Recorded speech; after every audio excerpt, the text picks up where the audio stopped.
Dans le dernier chapitre, Reggie et Megumi entraient dans la phase finale de leur incroyable combat. Les deux personnages se battaient avec acharnement et Megumi une fois de plus avait un coup d'avance sur Reggie. Il l'a piégé dans le gymnase et grâce à son intelligence et sa stratégie, il possédait un dernier atout que Reggie avait négligé et oublié. Le loup qui permettra à Megumi de se mettre en bonne position pour la victoire de ce grand combat, très sûrement dans ce chapitre qui commence dès maintenant. Début du chapitre 173, un chapitre, vous allez le voir, masterclass, et pour moi le meilleur de l'année 2022, même s'il n'y en a pas eu beaucoup. On va bien analyser, résumer et débriefer ce chapitre car il est vraiment incroyable. Pendant la lecture, j'étais en folie, let's go.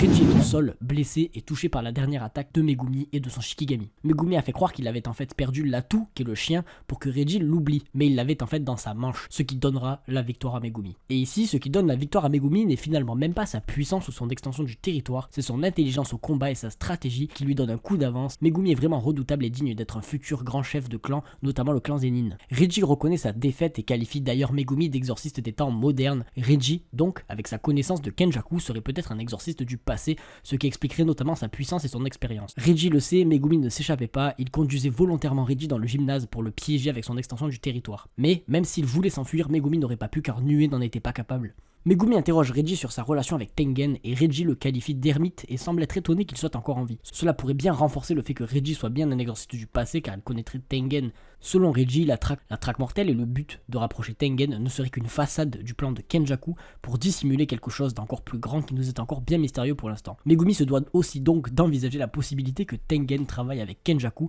et les induise en erreur. Une possibilité qui pourrait s'avérer très intéressante, mais embarrassante, et j'espère qu'on en saura plus très vite. Reggie donne donc tous ses points à Megumi qui prend directement 41 points, et c'est sa dernière bonne action avant qu'il perde la vie. Megumi prend alors un bon nombre de points et va pouvoir lui aussi se rapprocher de sa mission et de son objectif, tout comme Yuji, un grand avancement dans les enjeux de cette traque mortelle. Reggie déclare d'ailleurs qu'il n'est qu'un spectateur et que lui et Kenjaku ne sont pas de bons amis. Selon lui, la traque aurait pu être intéressante et c'était une intuition. Reggie aurait donc connu Kenjaku dans le passé et aurait participé à la traque mortelle en suivant son intuition et ses propres objectifs. Reggie demande une dernière faveur à Megumi, celle de laisser le destin jouer avec lui et devenir un clown puis mourir. Des dernières paroles entre bienveillantes, leçons et insultes qui peut-être prendront son sens pour Megumi plus tard. Reggie meurt, Megumi dorénavant vient d'enchaîner un nouveau meurtre et démontre une nouvelle fois ici sa puissance et sa détermination, prêt à tuer pour atteindre ses objectifs. Il a vaincu Reggie Star, grand adversaire, et met d'ailleurs fin à son plus gros combat actuel, combat qui lui rapportera beaucoup de points, mais surtout une grande expérience. Megumi est puissant, et il nous l'a démontré, et il avance maintenant vers l'avenir de la traque mortelle. Il peut maintenant s'enfuir de cette colonie car plus rien ne le retient. Après ce combat majestueux, nous retrouvons Takaba qui est toujours en combat contre l'homme explosif Yori. Yori semble être en galère face à Takaba et n'arrive pas à le toucher et semble avoir réellement du mal à comprendre ce qui se passe et le sens du combat ainsi que son adversaire. Takaba est donc un adversaire très particulier et met dans l'incompréhension totale Yori et le combat nous ramène directement sur un ton de comédie avec Takaba qui plaisante une nouvelle fois, typique au personnage. Cependant, Takaba semble réellement rendre dans l'incompréhension notre personnage. Yori apprendra que Reggie est mort par Kogane et immédiatement il stoppera son combat contre Takaba qui, Takaba, ne voulant que faire sourire les gens, semble accepter et stopper le combat aussi car il ne va pas le poursuivre pour le tuer étant donné que ce n'est pas dans ses valeurs. Takaba essaiera d'obtenir tout de même des points mais Yori s'en va et nos deux personnages ne se battent plus et n'essaient plus de se faire du mal et le deuxième combat s'achève alors aussi pour cette colonie. Takaba le comédien a une capacité qui lui permet en fait de manifester des situations qu'il imagine drôles dans la réalité. Un pouvoir ultra cheaté et on nous dit que ce serait d'ailleurs une capacité efficace même contre Gojo Satoru. Ici on voit bien qu'on a un potentiel de pouvoir qui peut s'avérer ultra puissant et qu'il est attribué à un personnage comme Takaba qui n'en a même pas conscience. Donc en fait Takaba a un des pouvoirs potentiellement les plus puissants et heureusement pour l'instant il n'en a même pas conscience. À l'avenir cela pourrait rendre le personnage extrêmement dangereux et Takaba est à suivre de très près. Immédiatement pour une telle comparaison on comprend que Takaba possède un pouvoir mystérieux et très efficace qui justifie d'ailleurs l'incompréhension de son adversaire dans le combat face à Takaba, un personnage encore bien mystérieux et avec un très grand potentiel. D'ailleurs, même Takaba ne sait rien de sa propre technique maudite, ce qui prouve la puissance cachée de celle-ci et le potentiel caché du personnage très prometteur. Une fois les intrigues de la colonie de Megumi bouclées, là on aperçoit un bref instant Tsumeki qui se manifesterait dans la tête de Megumi et lui dira que ce n'est pas bon. Le loup, devant Remy, disparaît et Megumi s'effondre au sol par la fatigue de son combat précédent tout en insultant sa sœur qu'il est venu sauver. Des paroles assez mystérieuses qui seront certainement, je l'espère, justifiées. Megumi, inconscient après son combat et se rapprochant de son objectif de sauver sa sœur qui se manifeste même dans sa tête, démontrant sa détermination pour elle. Et hors service, il est HS, il est KO et c'est directement l'ange Anna Kurasu qui fait son entrée dans la traque mortelle mortelle, personnage ayant le potentiel de libérer juste Gojo Satoru. Imaginez, l'ange est face à Megumi. Nouvel allié, nouvel ennemi, va-t-elle le sauver, le changer? Vont-ils s'allier et libérer Gojo? Plein de questions ultra intéressantes se posent rien qu'à l'arrivée de ce nouveau personnage très mystérieux qui a un énorme potentiel. Notamment quant à ce qu'il peut changer dans l'œuvre, comme déceler Gojo Satoru qui est juste le perso le plus puissant.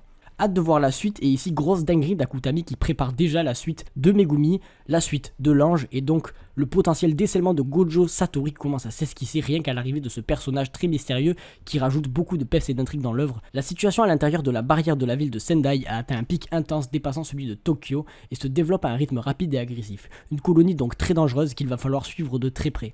Les combats de Yuji et Megumi étant finis, on enchaîne immédiatement sur la suite de la traque mortelle, et ici on va rentrer dans la vraie phase de celle-ci, la phase centrale de l'arc. Après des premiers combats et des introductions, on passe aux choses sérieuses, nos personnages se rapprochent de leurs objectifs et de nouveaux potentiels antagonistes pour eux sont introduits car la traque avance et l'arc en est à un stade bien plus avancé et sérieux et les choses vont se corser, nous y sommes au plein cœur de la traque mortelle. En premier temps, on découvre un vieil homme qui aurait obtenu le contrôle exclusif de l'archipel pendant une guerre civile et il se nomme Durv Lagdawala et possède 91 points, ce qui démontre une potentielle très grande puissance et il aurait d'ailleurs 2 Shikigami autonomes et peut les utiliser comme territoire. Un nouveau personnage nous est introduit, Ichigori Ryu, qui possède 77 points et fait donc partie des personnages les plus redoutables de la traque mortelle. Il a l'énergie maudite la plus élevée parmi les joueurs et représente alors un énorme danger et il peut tirer son énergie comme un canon. Et si il est celui qui aurait la production d'énergie maudite la plus élevée, il est donc un potentiel adversaire très redoutable qu'il va falloir vaincre à un moment ou à un autre. Autre personnage introduit directement à la suite, Uro Takako, qui possède 70 points. De toute façon, vu comme la traque mortelle avance, le filtrage de Kenjaku a dû s'effectuer petit à petit et il ne reste que l'élite et désormais ça va être que des gros personnages très puissants, ce qui va donc devenir vraiment intéressant et pour ça que je dis qu'on rentre dans la phase centrale et au cœur de la traque mortelle. À partir de maintenant, ça rigole plus. Ce personnage est l'ancienne capitaine de l'unité Jitsu Getsu Shintai, qui est l'équipe d'assassinat du clan Fujiwara, et ici on a plein de mystères qui sont lancés et d'intrigues pour le futur de l'œuvre, notamment sur l'identité de cette unité et du clan, etc.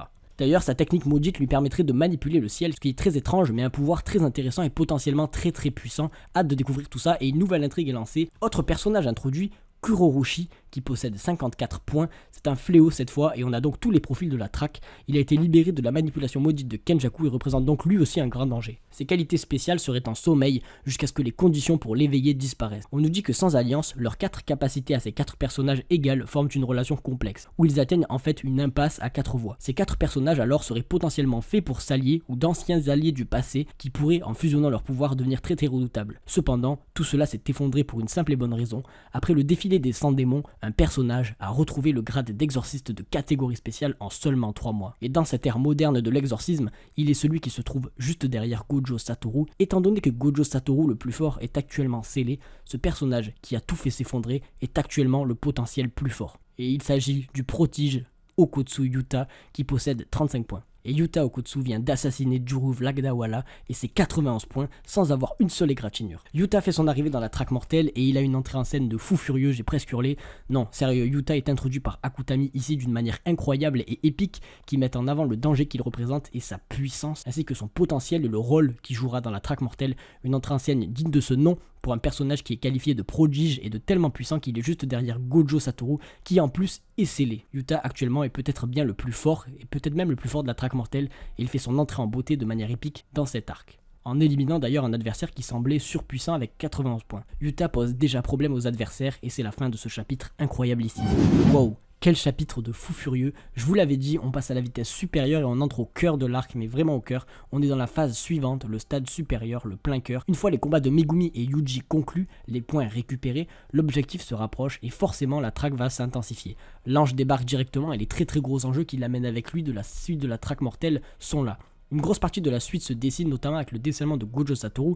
On nous introduit 4 personnages potentiellement parmi les plus puissants de la traque mortelle, car au fur et à mesure que la traque avance, il ne reste que les personnages les plus puissants. Et ces personnages vont très sûrement barrer la route à nos personnages très mystérieux avec un rôle à jouer dans cette traque. Takaba a fini son combat et possède une capacité cachée très mystérieuse et ultra cheatée et puissante, qualifiée d'étant efficace même sur Gojo, et donc devient un personnage à suivre de très près. Enfin, Yuta fait son arrivée digne de ce nom dans cette track. en possédant déjà beaucoup de points et en massacrant facilement des personnages surpuissants, et il est même qualifié de potentiellement le plus fort car il est juste derrière Satoru qui est scellé. On y est, Akutami no Po, une masterclass, il nous fait découvrir son arc dans sa grandeur et tout ce qui va se passer. Il commence à nous esquisser la suite de cet arc qui va nous faire kiffer. À partir de là, on va commencer à vivre de grands moments, et pour suivre cela avec nous, abonne-toi et follow-moi sur Twitter. Lâche un petit like si t'as aimé. C'était Kaiza, à la prochaine, ciao.